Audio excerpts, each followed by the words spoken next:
हमारे मन में गंदे विचार क्यों आते हैं? हम नहीं चाहते फिर भी हमारे मन में गंदे विचार आते रहते हैं। लेकिन क्यों?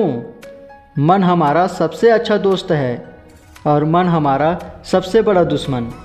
जब हम अपने मन के हिसाब से चलते हैं तो मन हमें भटका देता है, और जब हम मन को संतुलित कर लेते हैं तो हम अपनी ज़िंदगी में सब कुछ पा लेते हैं। हम हमारे मन में आने वाले गंदे विचारों को रोकने की कोशिश करते हैं, और जितना हम रोकते हैं उतनी ये विचारें हमारे अंदर प्रवेश करते हैं। आप जिस चीज़ से जितना दूर भागोगे वह चीज़ आपके अपने पास लाएगी, इसलिए उससे भागो मत, उसमें संतुलन पालो। एक बार एक युवक गौतम बुद्ध के पास आया और गौतम बुद्ध से बोला, हे बुद्ध, मेरे मन में इतने गंदे विचार क्यों आते हैं?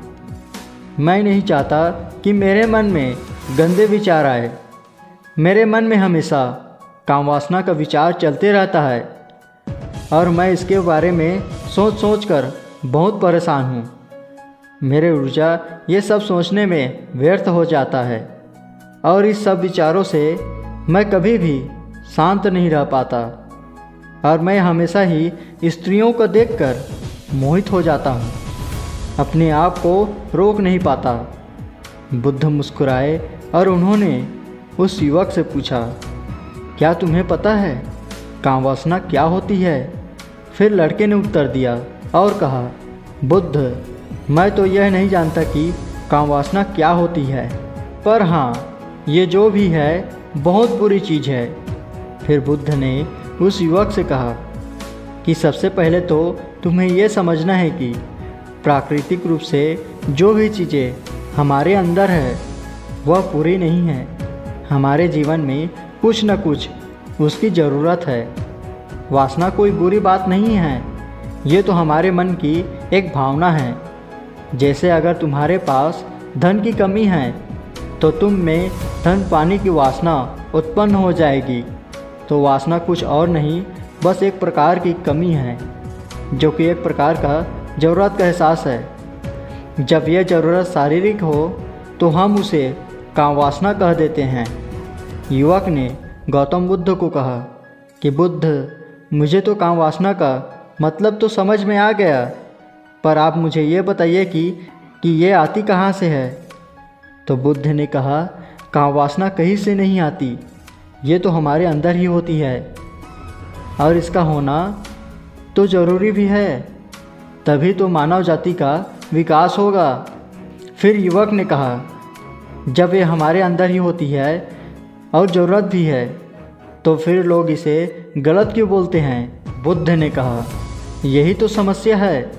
लोगों ने कामवासना को गलत तरीके से सोच लिया है, इसे छिपाने की, दबाने की कोशिश करते हैं। कामवासना गलत नहीं है, बल्कि कामवासना को गलत तरीके से प्रयोग करना गलत बात है। लोग जिससे प्रेम करते हैं बस उसी के लिए जीने लग जाते हैं, उसे पाना ही अपना लक्ष्य बना लेते हैं और उसी के बारे में हमेशा सोचते रहते हैं, पर यह सब गलत है।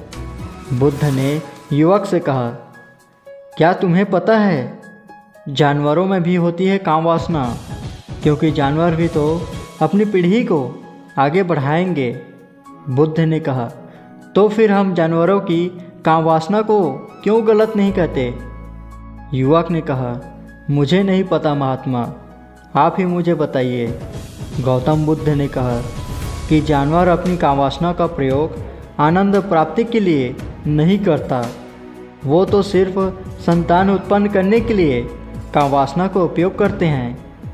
जानवरों को प्रकृति ने इतनी समझ नहीं दी कि वो कामवासना को अपने सुख का आधार बना सके, जबकि मनुष्य अपनी समझ के बलबूते पर प्रकृति में पाई जाने वाली प्रत्येक चीज़ को अपने सुख के लिए प्रयोग करते हैं। हम इंसानों ने ही कामवासना को अपने सुख का साधन बना लिया है, जबकि प्रकृति ने तो हमें अपने वंश को आगे बढ़ाने के लिए दिया था। लेकिन इंसानों ने इसे अपने जीवन का परम लक्ष्य बना रखा है। और इस तरह से काम वासना का बेलगाम हो जाना गलत है। आशा करता हूँ यह कहानी सुनकर आप समझ ही गए होंगे। तो वीडियो को एक लाइक ज़रूर कर देना। धन्यवाद।